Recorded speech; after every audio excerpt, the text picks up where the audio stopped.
So the exercise we're looking at now is looking at exercise for the lower cross syndrome.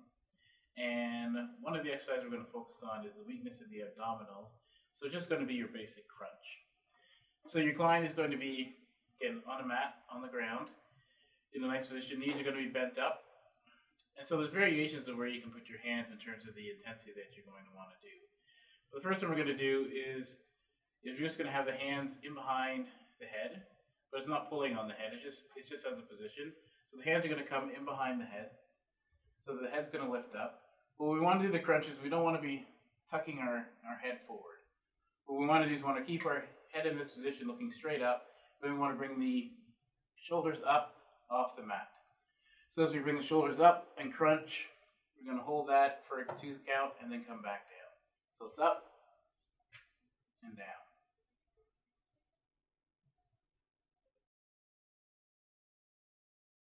In getting your client to go through the exercise, you want to get them into this same position for the crunch. So they're lying on their back, knees are bent on a mat on the ground, so they're nice and comfortable.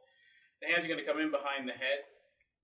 Again, looking straight up at the ceiling, you want to make sure that that gaze remains going straight up to the ceiling and you're not tucking your chin forward, working on those necks. You want to be focused on working on the abdominals. So you want to come up for 2 seconds and down for 2. Come up and down. So you want to be able to focus on contracting the abs and making sure that you're bringing the shoulders up, keeping the head steady. Making sure that you're breathing as you're exerting. You're going to do a set of 10. So we got 3 more.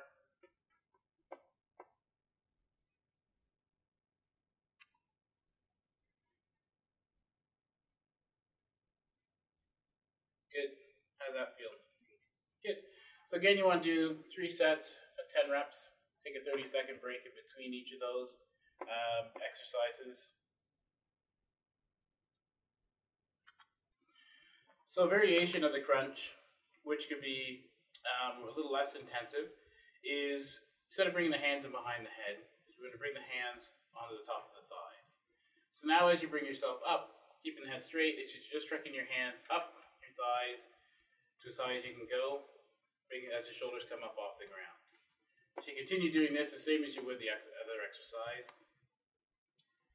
Up for that count of 2, with the squeeze, contracting the abs, and making sure that you're breathing all the way through. Good.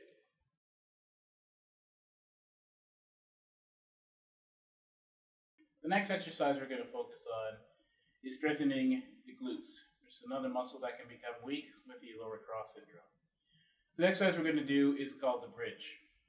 So with this exercise, again, you're lying on the ground, feet firmly on the ground, knees are bent. Hands are going to come beside you, loosely on the ground, just for support and stability, not using them to press up. So what you're going to do is engaging your core, but tightening your glutes, is you're going to bring your glutes up off the ground so that you make a bridge with your body. It's going to come up, and it's going to look like that. And then you bring yourself back down. So over the course of the exercise, you're going to come up, you're going to squeeze for 2, and then come back down. So it's up and down. Up, squeezing for 2, and back down.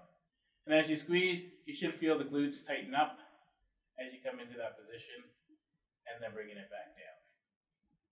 So in moving your client through this exercise, you're going to get them into the same position. So they're lying on their back, they're comfortable on a mat on the ground, feet are firmly on the ground, knees are bent, hands are placed beside them just for stability, again, not using them to press up. What you're doing to press up is you're engaging your core and you're tightening up your glutes to bring them up, so you're focusing on strengthening the glutes on this. So you're going to bring it up, yep, and you squeeze, hold for 2, and then back down. And up, squeeze, and back down. All the while, you want to make sure that you're breathing, or your client is breathing as they go through the exercise. Nice steady pace. Get that squeeze is what's going to really engage the glutes and tighten the glutes up. And you run through a full set, 10 reps. So we got 3 more.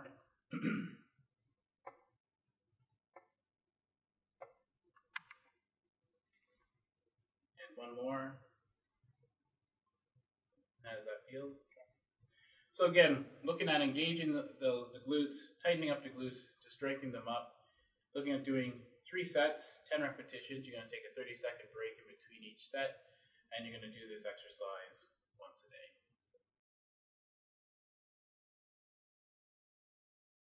Another variation on the crunch, going more intensive, is bringing in the exercise ball. With the exercise ball, small, the back is firmly on the ball, knees are bent, feet are firmly on the ground. And now we're doing the same form as before, hands behind the head. As we come up, we're bringing up, shoulders coming up, head staying straight up in the air. And we're looking at focusing on that crunch. It's working on the core and stability as well at the same time by bringing in the exercise ball.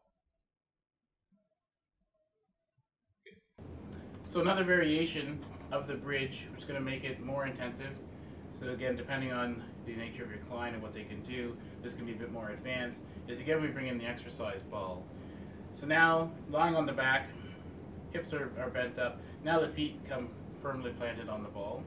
And that's what we're going to be using as part of our stability. So it works on the stability as well as the core, and as well as engaging the glutes. So the movement of the exercise is the same. We're driving the hips up, we're tightening the glutes at the top. We're looking at stability and engaging the core, which is always going to be key, but also focusing on those glutes as we come up and strengthen and tighten the glutes on the way up. We want to make sure that we're breathing as we come through, and everything else remains the same with regards to the exercise.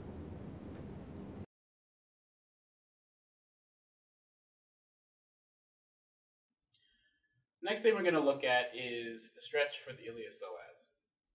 Iliopsoas is a hip flexor, and those muscles with lower cross syndrome can become short and tight. So one of the remex that we're looking at is elongating the iliopsoas. So for this exercise, the side that you're going to be stretching is the side that's going to be down. So right now we're looking at stretching our left iliopsoas. So the left knee is down. We take a step forward with our right foot, enough so that as we lean forward, we're going to get enough of a stretch, but not too much, but enough so that the knee is also not going to come past our toes as we go into our stretch. So as we take our step forward, we lean forward into the stretch. We should feel the stretch coming right up through our iliopsoas and through here. Once we get to that stretch, you want to hold that, and then what we'll also want to do is you want to tuck our pelvis underneath just to further intensify the stretch. So we do a little tuck of that pelvis underneath, which is going to further intensify and locate that stretch on the iliopsoas. We want to breathe as we go through it, and we want to hold that stretch for 30 seconds. And this is a stretch you hold for 30 seconds, you take a 30-second break, and then do it again for another 30 seconds. And this is a stretch you can do twice a day, every day of the week. So when demoing, getting your client to go through the exercise, you want to get them into position. So the left knee is down as we're stretching the left iliopsoas. Right knee is up, foot is on the ground. Good step forward, which is going to be able enough to engage the stretch, and also enough so that as she comes forward, the knee is not going to come past the toe. So as she's doing that, she's getting the stretch. She's starting to feel the stretch. Good. So then what we'll do to further intensify and locate is we want to tuck that pelvis underneath, making sure that we're breathing and engaging and feeling a good stretch. And the stretch is going to come right up through here, through the iliopsoas.